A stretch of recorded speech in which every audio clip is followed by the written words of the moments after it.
fallen asleep. Frog looked at Toad's calendar. The November page was still on top. Frog tore off the November page. He tore off the December page and the January page, the February page, and the March page. He came to the April page. Frog tore off the April page, too. Then Frog ran back to Toad's bed. "Toad, Toad, wake up! It is May now." "What?" said Toad. "Can it be May so soon?" "Yes," said Frog.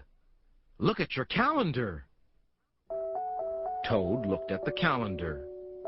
The May page was on top. "Why, it is May," said Toad as he climbed out of bed.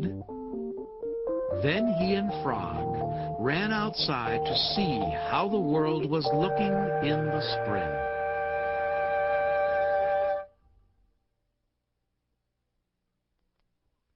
The story.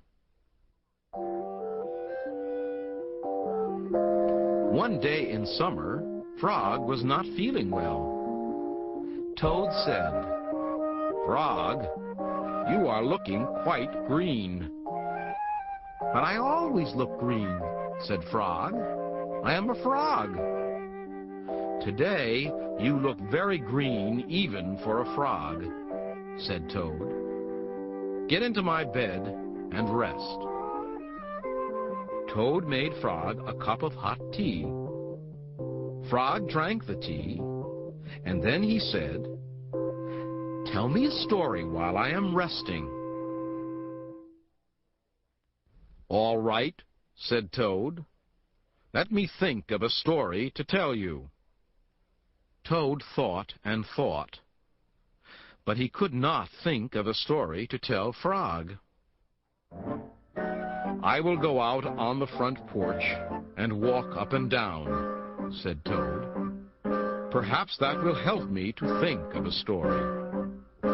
Toad walked up and down on the porch for a long time, but he could not think of a story to tell Frog. Then Toad went into the house and stood on his head. "Why are you standing on your head?" asked Frog.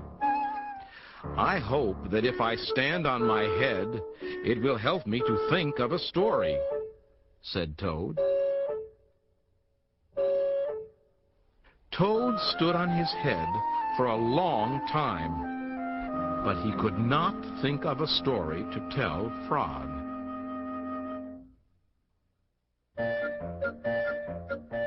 Then Toad poured a glass of water over his head. "Why are you pouring water over your head?" asked Frog. "I hope that if I pour water over my head, it will help me to think of a story," said Toad. Toad poured many glasses of water over his head, but he could not think of a story to tell Frog. Then Toad began to bang his head against the wall. "Why are you banging your head against the wall?" asked Frog. "I hope that if I bang my head against the wall hard enough, it will help me to think of a story," said Toad. "I am feeling much better now, Toad," said Frog. "I do not think I need a story anymore." "Then you get out of bed and let me get into it," said Toad, "because now I feel terrible."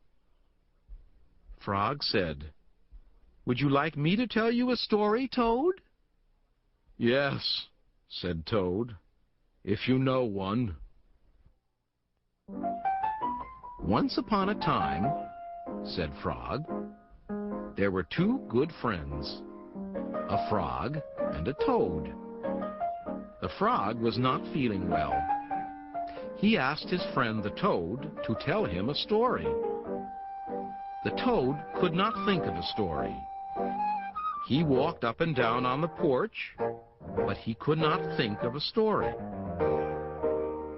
He stood on his head, but he could not think of a story. He poured water over his head, but he could not think of a story. He banged his head against the wall, but he still could not think of a story. Then the toad did not feel so well, and the frog was feeling better. So the toad went to bed, and the frog got up and told him a story. The end. "How was that, Toad?" said Frog. But Toad did not answer. He had fallen asleep.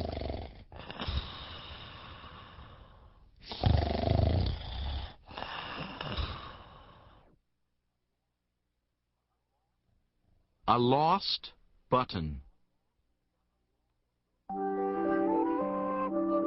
Toad and Frog went for a long walk. They walked across a large meadow. They walked in the woods. They walked along the river. At last, they went back home to Toad's house. "Oh, drat," said Toad.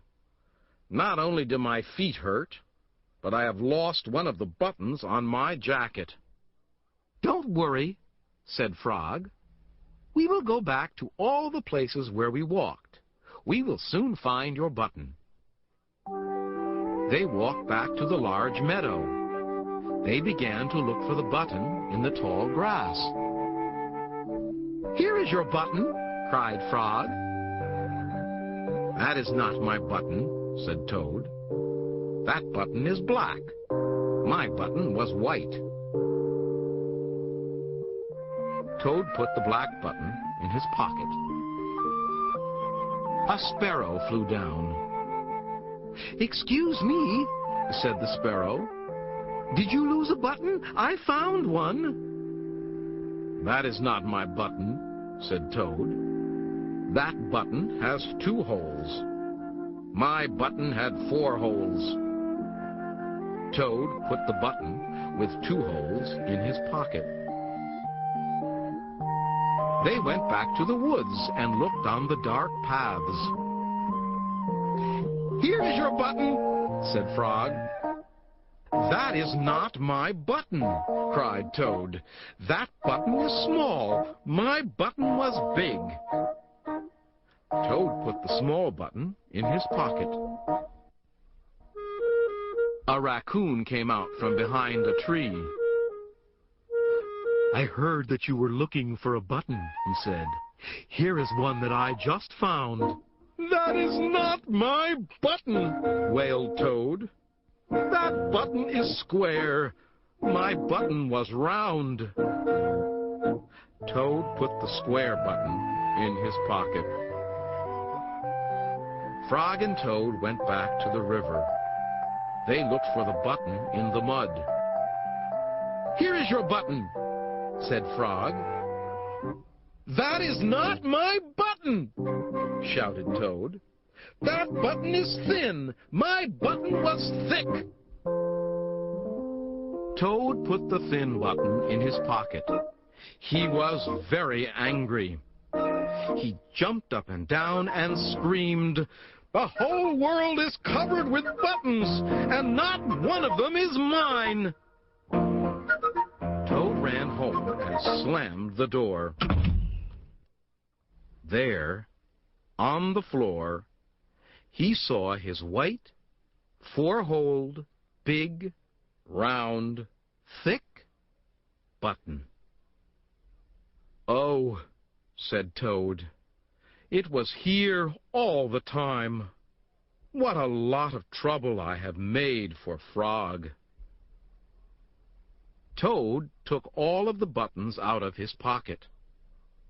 He took his sewing box down from the shelf. Toad sewed the buttons all